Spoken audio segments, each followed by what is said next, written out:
அஸ்ஸலாமு அலைக்கும் வரஹ்மத்துல்லாஹி வபரகாத்துஹு. அல்லாஹுவின் நல்லடியாளர்களே, குரானின் பாதையில் சேனலுக்கு உங்களை அன்புடன் வரவேற்கிறேன்.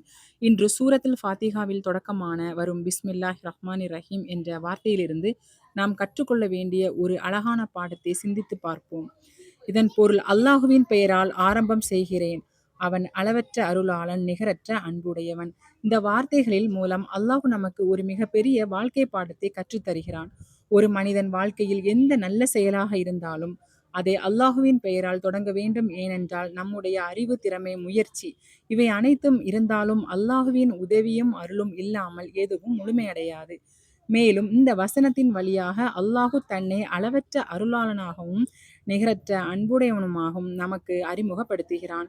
எனவே பிஸ்மில்லாஹி ரஹ்மானி ரஹீம் என்பது வெறும் தொடக்க வார்த்தை மட்டுமல்ல, நம்முடைய ஒவ்வொரு நாளையும், ஒவ்வொரு நல்ல செயலையும் அல்லாஹுவின் பெயரால் தொடங்கி அவனுடைய கருணையை நம்பி வாழ வேண்டும் என்ற மகத்தான வாழ்க்கை பாடத்தை இந்த வசனம் நமக்கு கற்றுத் தருகிறது. அல்லாஹ் இந்த வசனத்தின் மூலம் அர்த்தத்தை புரிந்து கொண்டு அதன்படி வாழக்கூடியவர்களாக நாம் அனைவரையும் ஆக்குவானாக. இந்த பதிவு உங்களுக்கு பயனுள்ளதாக இருந்திருந்தால் குரானின் பாதையில் சேனலை சப்ஸ்கிரைப் செய்து கொள்ளுங்கள்.